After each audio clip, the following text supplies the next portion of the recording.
na kombo ya tata mwana pe molimo santo na lotomo ya tata mokonzi ya bule papa Simon Kimbango Kiangani uta lobi na Pointe Noire na Congo Brazzaville asengi na bandimi na ye nyonso kimbangisi ya ville ya Kinshasa mokolo mwa poso oyo le 25 juin 2022 biso banso tokwa kozala ebele na Stade des Martyrs pona mabondeli na ntina na kimia ya mokili na biso pe ko soutenir ba mampinga na biso FARDC oyo bazali na front na bongo biso nyonso tokokutana awa na centre d'accueil na 8h samedi na 8h ya mindele awa na centre d'accueil nde consigne kopesama pe libondeli kopesama nde tokobanda ko défilé malembe kino na Stade des Martyrs toko tourner yango pe bakolakisa biso esika toko fanda pona milulu yango.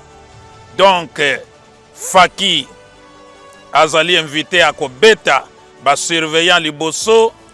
bambuta balandi Faki alandi bandimi mosusu balandi mouvement na mouvement association service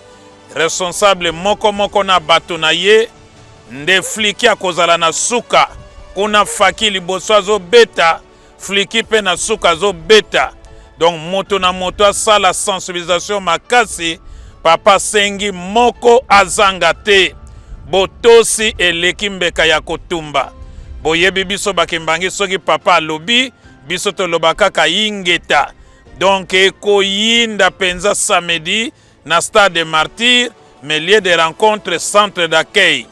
ndenge tokokende na suka ya milulu tokozonga lisusu na rythme ya fanfare pe ya fliki kino na centre d'accueil bakambi ya lingomba bakopesa remerciement na komba mokonzi ya bule na bandimi banso pe libondeli kopesama tokozonga na bandako na kimia. Tala makambo oyo mokonzi ya bule asengi na biso moko azanga te.